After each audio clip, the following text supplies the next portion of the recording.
Hello student, स्वागत है आप सभी का एक बार फिर से हमारे इस ऑफिशियल यूट्यूब चैनल में जिसका नाम है सोल सॉल्यूशन। मैं चंदन कुमार हाजिर हूँ आप सभी के सामने अपनी एक और नई वीडियो के साथ। सो गाइस, आज की इस वीडियो में हम डिस्कस करेंगे उन सभी स्टूडेंट्स के लिए जिन सभी का एग्जाम MPSE 00 है या भविष्य में वे सभी स्टूडेंट्स अपना एग्जाम देने वाले हैं।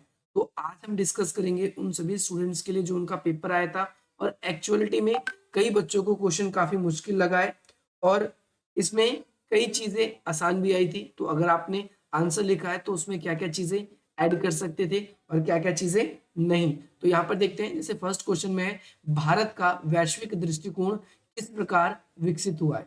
तो भाई भारत का वैश्विक दृष्टिकोण कैसा है? तो भारत का वैश्विक स्तर पर अगर हम बात करें तो जितने भी देश भारत से संबंध रखते हैं ज्यादातर भारत को एक समझौतावादी देश मानते हैं। ज्यादातर भारत की जो नीतियां रहती है देशों के लिए वो किस प्रकार की नीति रहती है? सहयोगात्मक रहती है। दूसरी बात, भारत का दृष्टिकोण मानवाधिकारों की सम्मान को लेकर रहा है। तीसरी बात, मानवाधिकार की बात करोगे इसके अंदर आप देखोगे कि जिस तरीके से यूएनओ के अंदर UNHRC है, ठीक उसी तरीके से इंडिया में भी HRC है। इंडिया की बात करें तो नेशनल ह्यूमन राइट कमीशन, ऐसे ही United Nation human right commission. तो उसके साथ ये कदम दर कदम मिलाकर काम करता है। तो भारत का दृष्टिकोण जो है मानवाधिकारों की रक्षा करने की है। इसके अलावा हमेशा आतंकवाद को काउंटर करता है भारत। तो आतंकवाद के ऊपर रोक की बात करें तो भारत लगाने की बात करता है। आप ऐसे पॉइंट, इसके अलावा आप पर्यावरण की बात कर सकते हो इस वाले क्वेश्चन के अंदर।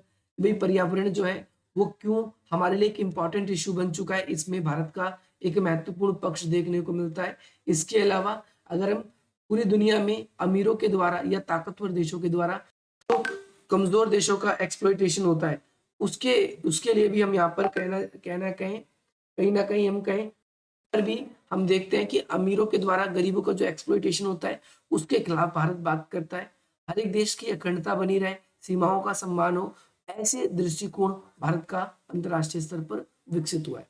नेक्स्ट क्वेश्चन आप सभी से पूछा गया था, विश्व राजनीति को समझने में जो अन्योन्याय श्राय यानी डिपेंडेंसिबल है, ये कौन कौन से ऐसा परिप्रेक्ष्य भारत का सामने आया है? या फिर विश्व को समझने के लिए तो इसमें आप इसमें यथार्थवादी, मार्क्सवादी मार्क्सवादी और इसके अंदर एक उदारवादी, ये दृष्टिकोण आप इसके अंदर प्रकट कर सकते हो। ये सभी आप सभी को ध्यान रखना है।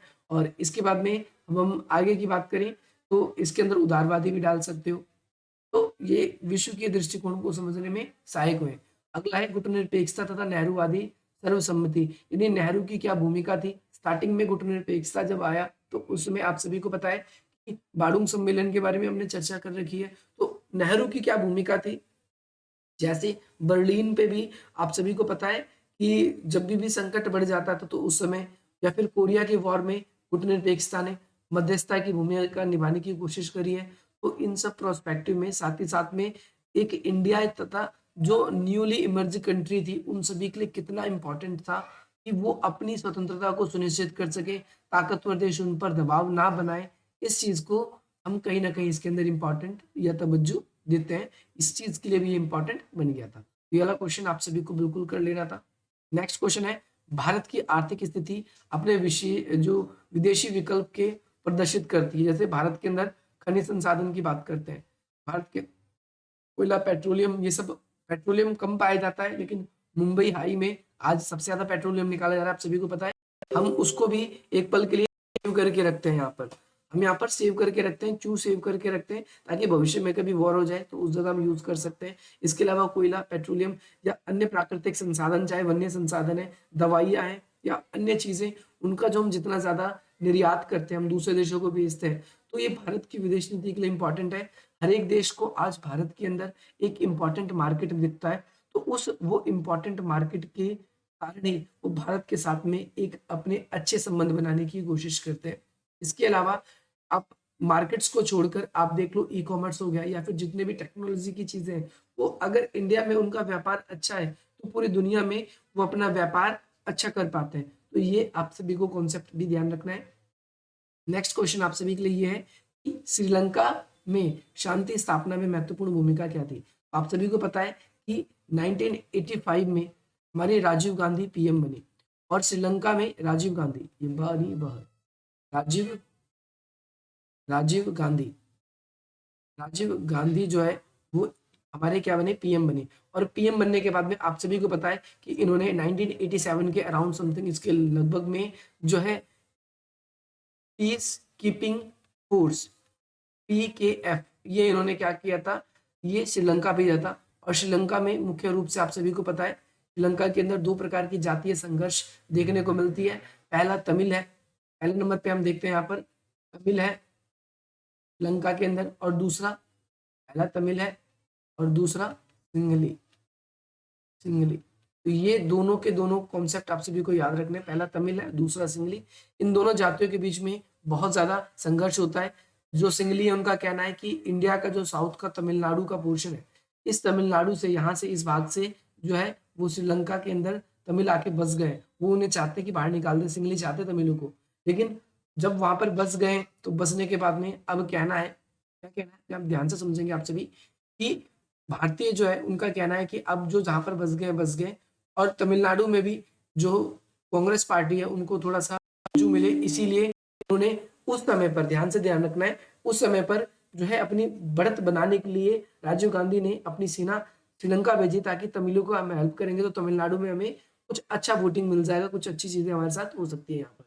लेकिन क्या हुआ कि तमिल के लोगों ने इस जो पीस कीपिंग फोर्स भेजी गई थी इसको पसंद नहीं किया, और इस वजह से आगे चलकर इस सेना को हमें अपना वापस बुलाना पड़ा। तो इसकी क्या भूमिका थी ये आपको एक्सप्लेन करना था इस वाले कॉन्सेप्ट के अंदर। नेक्स्ट क्वेश्चन की बात करें हम, इसमें से आप ये क्वेश्चन इजीली अटेंड कर सकते थे, नहीं तो ये तो कर ही सकते थे। और भारत की इन चार क्वेश्चन आप सभी के लिए, ये फर्स्ट वाला क्वेश्चन भी इजी था, आप इसमें से कोई भी क्वेश्चन अटेंड कर सकते थे। इसके बाद में शीत युद्ध के पश्चात भारत के संबंध किस प्रकार परिवर्तनकारी हुए, तो इसमें आप रूस के साथ भी बता सकते थे, आप अमेरिका के साथ में भी बता सकते थे। भारत ने अपना दृष्टिकोण मोड़ा है, पहले रूस को अपना अच्छा दोस्त मानता था, अब वो अमेरिका को अच्छा दोस्त मानता है। साथ ही अमेरिका के साथ ही जापान हो गया या इजराइल हो गया, इनसे अपने अच्छे रिलेशन बनाने शुरू कर दिए।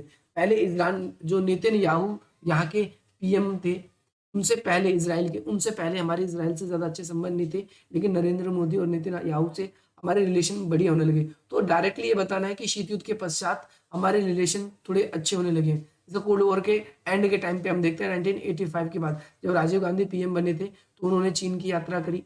इसके अलावा नरसिम्हा राव उन्होंने यात्रा करी, तो चीन से भी हमारे रिलेशन कोल्ड वॉर के बाद में सुधरने लगे थे। तो ये कैसे कैसे देशों से रिलेशन सुधरने लगे इसके बारे में बात कर सकते हैं। इसके अलावा हम ये कह सकते हैं कोल्ड वॉर के दौरान में 3 वॉर हमारे पाकिस्तान के साथ हुए थे, 1947 में, 1965 में और 1971 में। लेकिन 1999 में एक सैनिक संघर्ष था। उसके अलावा एक लंबा इतिहास रहा है कि हमारा कोल्ड वॉर के बाद में जो पाकिस्तान से कोई बड़ा सैनिक संघर्ष नहीं हुआ है। इस आधार पे हम ये कह सकते हैं कि रिलेशन हमने अपने बदलने शुरू कर दिए। क्वेश्चन नंबर 7 है, इसमें पूछा गया है दूसरे विश्व युद्ध के बाद भारत और जापान के जो संबंध है इसके आपको एक्सप्लेन करना है। तो इसमें चाहे जापान के द्वारा भारत के अंदर बुलेट ट्रेन चलाने की परियोजना है, जापान के द्वारा भारत के साथ में मेट्रो परियोजना जो दिल्ली की है वो चलाने में जापान और कोरिया के द्वारा हेल्प की गई हो।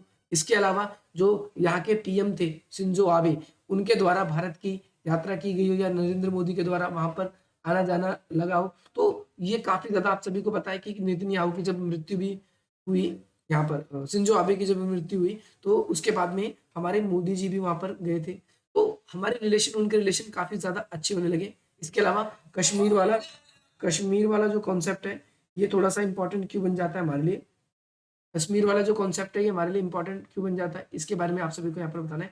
भारत और पाकिस्तान के संबंध इतने महत्वपूर्ण क्यों है, इसको आपको एक्सप्लेन करना है। कश्मीर जो है, भारत आपको पता है यहाँ के राजा हरि सिंह थे, उन्होंने भारतीय संघ में विलय किया। तो पाकिस्तान जो है, पाकिस्तान कहीं ना कहीं कश्मीर कहता है कि ये मुस्लिम बहुल आबादी वाला क्षेत्र था, तो इसे पाकिस्तान के साथ शामिल हो जाना चाहिए था, परंतु पाकिस्तान के साथ ये शामिल नहीं हुआ, नहीं हुआ, ये भारत के साथ शामिल ही रहा। तो कहीं ना कहीं हम इस प्रोस्पेक्टिव में भी देखते हैं ये इंपॉर्टेंट भारत के लिए बन जाता है। और अगर हम बात करें जम्मू एंड कश्मीर, तो भारत का दिल कहा जाता है, टूरिज्म के लिए भारत के लिए बहुत इंपॉर्टेंट है।